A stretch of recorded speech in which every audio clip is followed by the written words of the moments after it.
Hello everyone, my name is William Amzalag and I want to welcome you to our 9th episode of Jeunesse Longevity TV.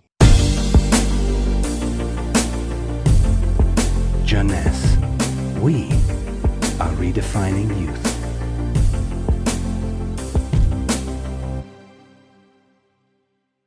Obesity, or should I say globesity.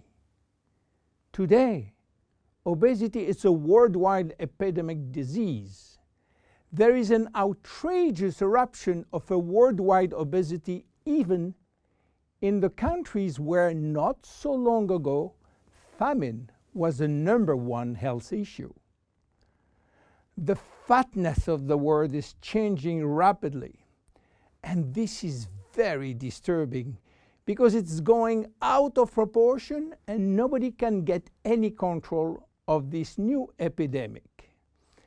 Many children become obese and then become obese adults. The diseases associated with obesity, such as heart disease, cancer, and especially diabetes, will explode. That will mean a lot of sick people all over the world. The cost in terms of death, diseases, and money spending is just astronomical. Think about today. There is in the world about 3 billion people overweight and 800 million real obese. The cost of obesity in the United States is about $150 billion per year, which is 10% of the total US medical cost. So, what is the difference between overweight and obese? Overweight means that you gain only few kilos above standard, from 1 to 15 kilos for adults. Above this threshold, you're considered as obese. If you wish to get more detailed information, then you have to calculate your BMI, which means your body mass index, by using the following formula: your weight in kilo divided by your height in square meters. If your BMI shows score under 18.5 per square meter, it means that you need to gain weight. You are underweight. If it is between 18.5 and 25, you are in normal standard. Between 25 and 30, you are overweight, and above 30, you are qualified for obesity. Note that BMI is a standard tool which do not apply in extremes like very tall people or very small people, and also should be adapted to children. Why people become obese? It is very simple in theory, but become more complicated when we reach fat metabolism.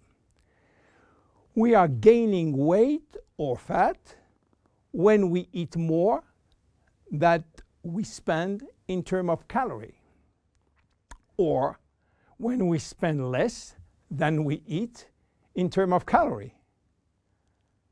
So how do we get energy? The body will get energy only from the food, knowing that 1 gram of carbohydrate will release 4 calories, same for proteins, but 1 gram of fat will release 9 calories.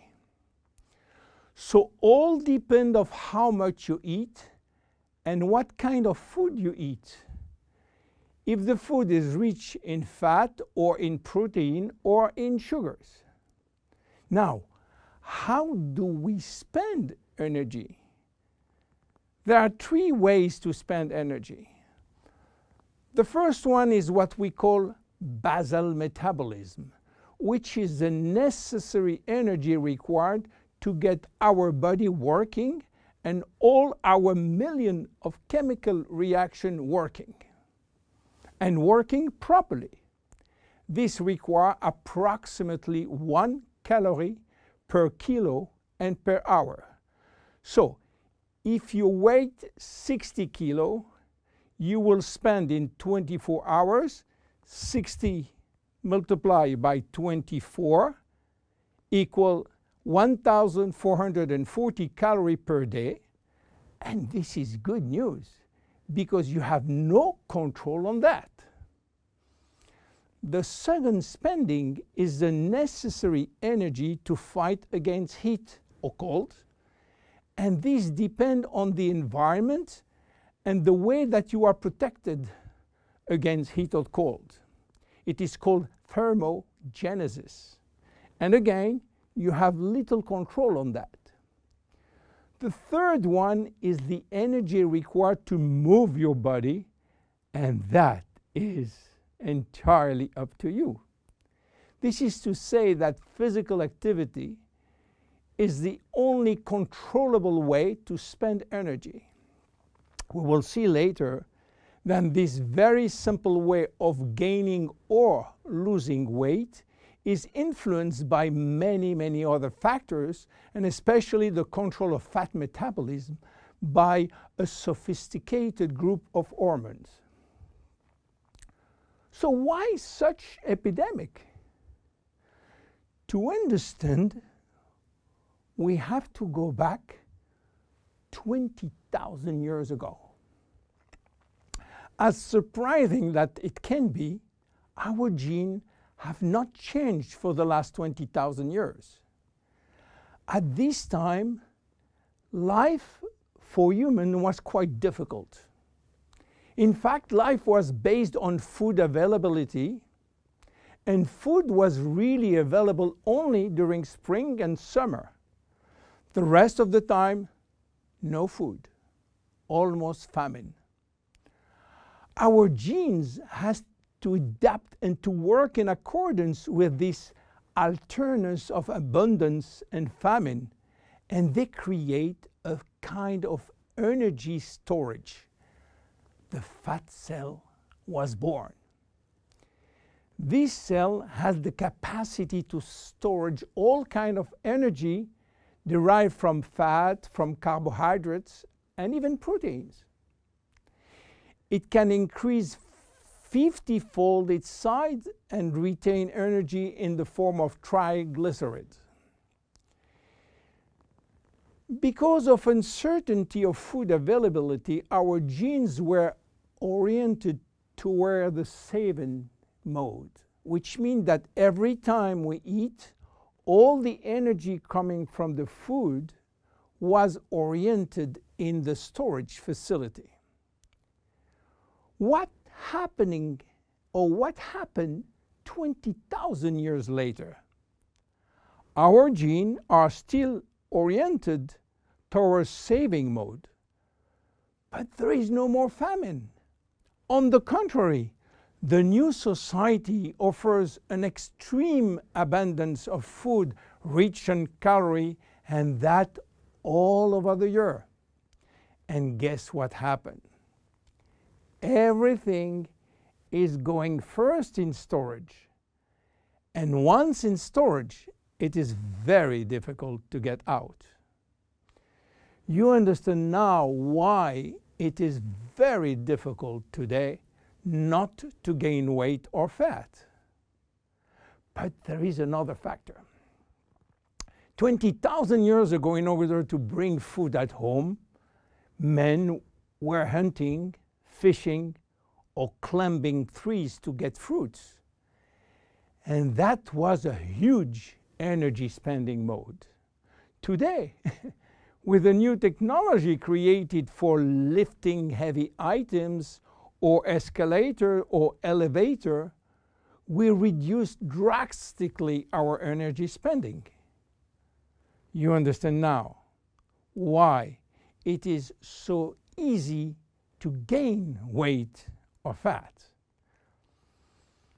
What are the consequences of obesity in terms of health and longevity? To make a long story short, it is a disaster. Being and staying obese will lead to a long list of chronic diseases, including cardiovascular disease, diabetes, cancer, metabolic syndrome, and consequently a drastic shortening of life. That will not account for the uncomfortable physical, emotional, and mental consequences of being heavy for ourselves and for our relationship. In terms of aging, obesity is shortening telomeres, increasing DNA damage, and reducing stem cell pool. So what to do for reducing obesity? Obviously, it is quite difficult considering the worldwide effort of the medical community with so small results. Health authorities are repeatedly organizing campaigns to inform people about the consequences of eating too much sugar or fat or the lack of exercise. But the food industry until now do not help and still putting on the market food rich in bad sugar and bad fat. The first step is to be convinced that improving your lifestyle, which means improving your nutrition, your physical activity, managing your stress and your emotion, in order to stop impulsive eating, will be a very good action to preserve your life and your longevity. The second step will be to use specific food supplements to help managing your fat metabolism and rebuild the muscles that you lose when lacking exercise.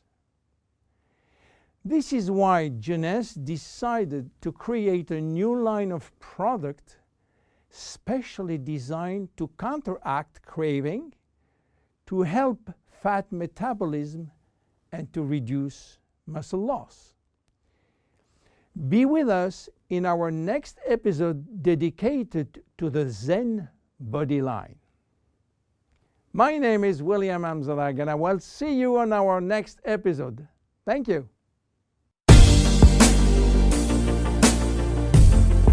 Jeunesse. We are redefining youth.